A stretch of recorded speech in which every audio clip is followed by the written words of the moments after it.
আসসালামু আলাইকুম ওয়া রাহমাতুল্লাহ। সম্মানিত বন্ধুগণ, আজকে আমরা আলোচনা করব হিজবুত তাওহীদের আরেকটি ভয়ঙ্কর ঈমান বিধ্বংসী কুফরি আকীদা। যে একটা কথা, যে আকীদাটা কেউ লালন করলে মুহূর্তেই লোকটা বেঈমান হয়ে যাবে, কোনো সন্দেহ নাই।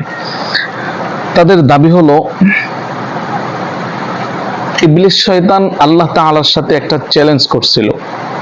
আল্লাহ পাক রব্বুল আলামিন তার চ্যালেঞ্জ গ্রহণ করেছেন, কিন্তু আজ বর্তমান আল্লাহ তাআলা ইবলিসের ওই চ্যালেঞ্জে হেরে গেছে, ইবলিস জিতে গেছে।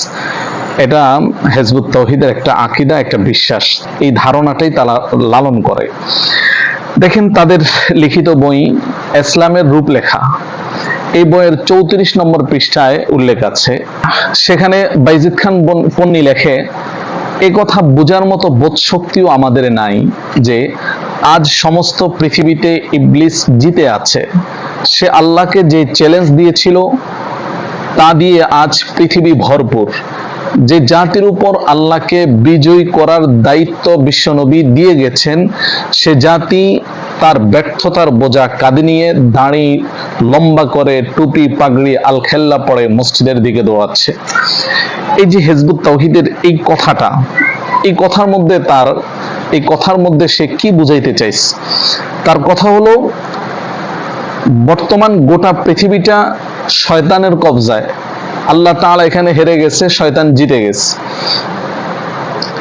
এবং তার কথার আরেকটা পয়েন্ট হলো, ইবলিসের সাথে আল্লাহ তাআলার সাথে যে একটা চ্যালেঞ্জ হয়েছিল, ওই চ্যালেঞ্জে নাকি নবী আলাইহিস সালাতু ওয়াস সালাম আল্লাহকে বিজয় করার সেই দায়িত্ব আমাদের উপর দিয়ে গেছেন, অর্থাৎ উলামায়ে কেরামের উপর দিয়ে গেছেন।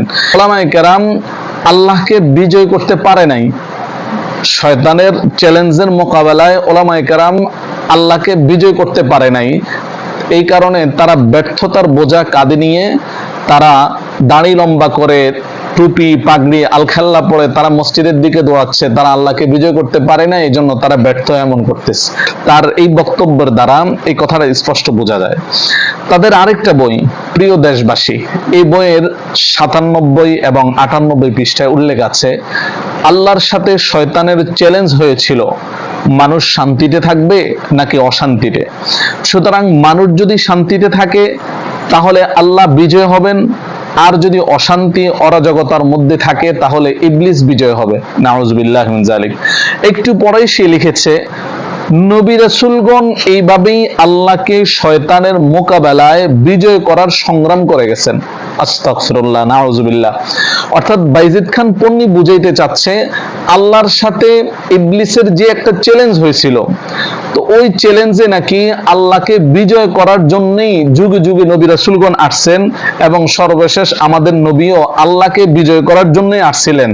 অতঃপর রাসূল সাল্লাল্লাহু আলাইহি সাল্লাম আল্লাহকে বিজয় করতে পারে নাই, এই অবস্থায় তিনি দুনিয়া থেকে চলে গেছেন। পরবর্তীতে ওই দায়িত্বটা উলামায়ে কেরামের কাঁধে দিয়েছেন যে তোমরা আল্লাহকে বিজয় করো শয়তানের চ্যালেঞ্জের মোকাবেলায়। তো উলামায়ে কেরাম বিজয় করতে পারে নাই, এই কারণে তারা ব্যর্থতার বোঝা কাঁধে নিয়ে দাড়ি লম্বা করে, টুপি পাগড়ি আলখাল্লা পরে তারা মসজিদে আসা যাওয়া করতেছে। নাউযুবিল্লাহি মিন যালিক। এটা হলো হিজবুত তাওহীদের আকীদা, বিশ্বাস। আল্লাহর ব্যাপারে তাদের ধারণা, আল্লাহ ইবলিসের সাথে কুলাইতেছে না, এজন্য আমাদের উপরে নাকি দায়িত্ব ছিল, নবীদের উপর দায়িত্ব ছিল, আমরা সবাই যেন আল্লাহকে বিজয় করি। আস্তাগফিরুল্লাহ, আস্তাগফিরুল্লাহ। দেখেন, এই ব্যাপারে ইসলামের বক্তব্য কি, ইসলাম এই ব্যাপারে আমাদেরকে কি বলে। হলো, যে কোনো কাজে শয়তানকে সরাসরি আল্লাহ তাআলার প্রতিপক্ষ, আল্লাহ তাআলার সমকক্ষ, তার প্রতিপক্ষ মনে করা, এটা স্পষ্ট কুফরি, চরম গুমরাহি। কোথায় কার সাথে তুলনা?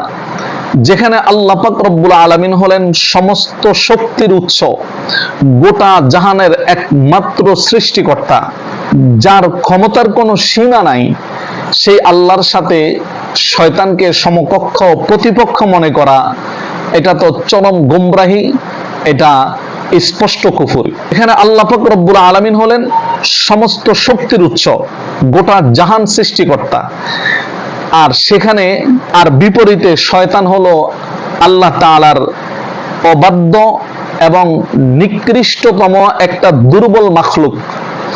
সে তো আল্লাহ তাআলার অনুমতি ব্যতীত, আল্লাহ পাকের ইচ্ছা ব্যতীত অন্য কোনো মানুষেরও বিন্দু পরিমাণ কোনো ক্ষতি করতে পারে না।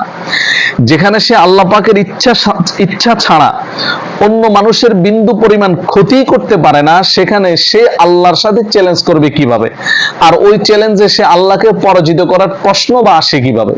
মূলত এখানে মানুষের উপর আল্লাহ পাক রব্বুল আলামিন যে পরীক্ষাটা দিয়েছেন, ওই পরীক্ষাকে কেন্দ্র করে আল্লাহ তাআলা ইবলিসকে আমাদের পরীক্ষার মাধ্যম হিসেবে আল্লাহ তাআলা ব্যবহার করছেন।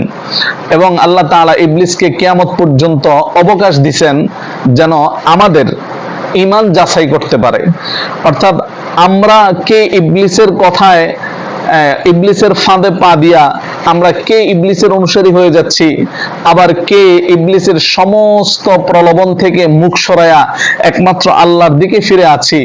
মূলত আমাদের এই পরীক্ষা নেওয়ার জন্য, আমাদের এই ঈমান যাচাই করার জন্য আল্লাহ তাআলা ইবলিসকে মাধ্যম হিসেবে পাঠাইছেন। সুতরাং এখানে হার জিত ইবলিসের সাথে আমাদের সাথে হবে, এখানে আল্লাহ তাআলার সাথে ইবলিসের হার জিতের এই প্রশ্নই তো আসতে পারে না। তাহলে বর্তমান সময়ে বাইজিদ খান পন্নী যেটা বুঝছে সেটা হলো যে বর্তমান সময়ে ইবলিসের অনুসারী যেহেতু বেশি, এই জন্য ইবলিস জিতে গেছে, আর আল্লাহর অনুসারী যেহেতু কম, এই জন্য আল্লাহ হেরে গেছে। নাউজুবিল্লাহি মিন যালিক। আসলে বিষয়টা তো এমন নয়, বরং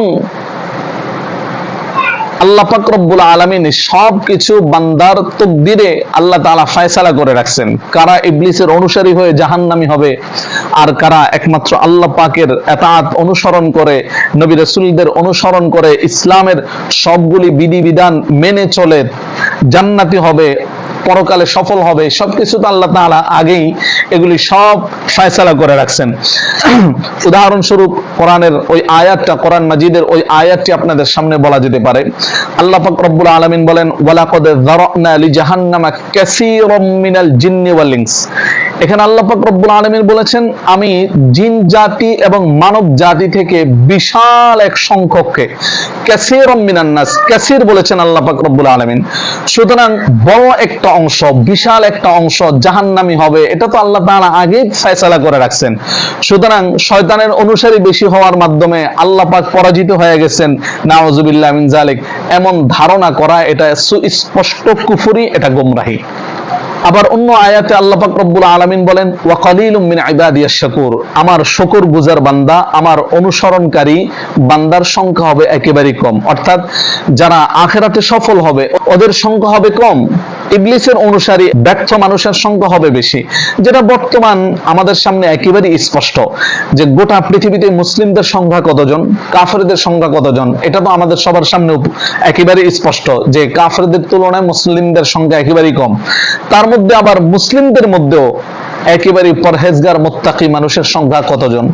সুতরাং ইবলিসের অনুসারী বেশি হওয়া, আল্লাহর অনুসারী কম হওয়া, এর মাধ্যমে আল্লাহ হেরে যাওয়া, আল্লাহর বিজয় হওয়া, এই প্রশ্ন এখানে খাটবে না। বরং এই হার জিতের মাসালা হলো আমাদের সাথে, এখানে আল্লাহ তাআলার সাথে হার জিতের কোনো মাসালাই আসতে পারে না।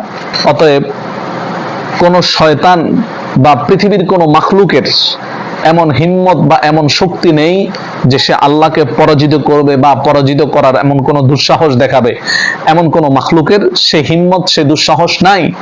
বরঞ্চ শয়তানও কখনো এমন কল্পনা করে নাই বাইজিদ খান পন্নীর মাথায় যে কল্পনাটা আসছে। এজন্য সকলকে অনুরোধ, আপনারা যার যার জায়গা থেকে মানুষকে সতর্ক করেন বাইজিদ খান পন্নীর অর্থাৎ হিজবুত তাওহীদের এই ভয়ঙ্কর প্রতারণা থেকে আল্লাহ পাক যেন সমস্ত সাধারণ মুসলিম উম্মাহকে হেফাজত করেন। আসসালামু আলাইকুম ওয়া রাহমাতুল্লাহ।